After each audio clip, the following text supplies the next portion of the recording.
Hello বন্ধুরা, মান্নার রান্নাঘরে আপনাদের সবাইকে স্বাগত। আজ আমরা একটা নতুন রেসিপি নিয়ে চলে এসেছি। আজকে আমরা ওল দিয়ে ডিমের কাটলেট করে দেখাবো আপনাদেরকে। তো চলুন ভিডিওটি শেষ পর্যন্ত দেখতে থাকুন। ওল দিয়ে ডিমের কাটলেট করার জন্য আমি দুটি সেদ্ধ ডিম নিয়ে নিয়েছি, কিছুটা ওল সেদ্ধ করে নিয়েছি, কিছুটা বাদাম নিয়ে নিয়েছি, লঙ্কা আর পেঁয়াজ ভেজে নিয়েছি। এবার আমি ডিমটাকে কেটে নিব অর্ধেক করে।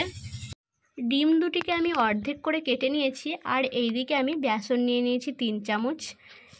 এবার আমি দিয়ে দেবো জয়িত্রী মশলা 1 চামচ, 1 চামচ হলুদ গুঁড়ো, হাফ চামচ ধনে গুঁড়ো, সামান্য জিরে গুঁড়ো, সামান্য চিনি দিয়ে দিলাম, পরিমাণ মতো নুন দিয়ে দিলাম। এবার এটাকে আমি ভালোভাবে মিক্স করে নেব।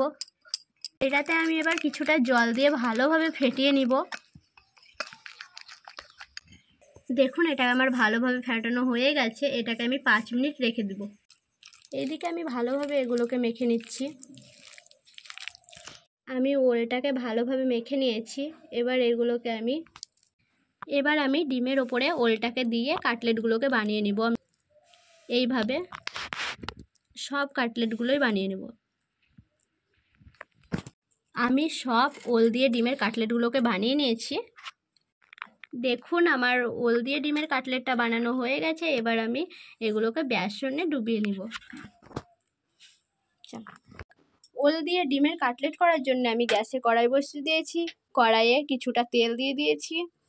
তেলটা গরম হওয়া পর্যন্ত আমি অপেক্ষা করব। বেসনে এটা ভালোভাবে ডুবানো হয়ে গেছে। এবার এদিকে আমার তেলটাও গরম হয়ে গেছে।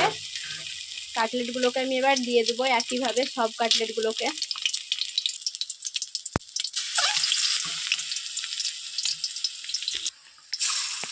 ওল দিয়ে ডিমের কাটলেটগুলোকে আমি সব দিয়ে দিয়েছি। এবার এটাকে আমি ভালোভাবে কিছুক্ষণ ভেজে নিব। এক পিঠ ভালোভাবে ভেজে নিব। এক পিঠ আমার ভালোভাবে ভাজা হয়ে গেছে, তাই আমি আর এক পিঠ ভালোভাবে ভাজার জন্য এটাকে আমি উল্টে নিচ্ছি। এবার এটাকে আমি কিছুক্ষণ ধরে ভালোভাবে ভেজে নিব। দেখুন, আমার কাটলেটগুলো ভালোভাবে ভাজা হয়ে গেছে। এবার এটাকে আমি নামিয়ে নিব।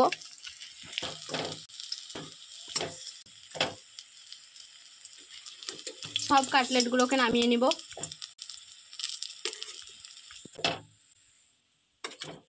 দেখুন, আমি কাটলেটগুলোকে ভালোভাবে ভেজে নামিয়ে নিয়েছি।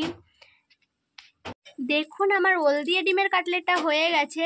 দেখেই বুঝতে পারছেন কতটা সুন্দর হয়েছে। আমাদের মান্নার রান্নাঘরের ওল দিয়ে ডিমের কাটলেট রেডি। দেখুন কতটা সুন্দর দেখতে হয়েছে। এইভাবে আপনারা বাড়িতে ট্রাই করবেন, খুবই ভালো লাগবে, খেতেও খুব সুন্দর হয়। আজকের ভিডিওটি এই পর্যন্তই। দেখা হচ্ছে পরের ভিডিওতে।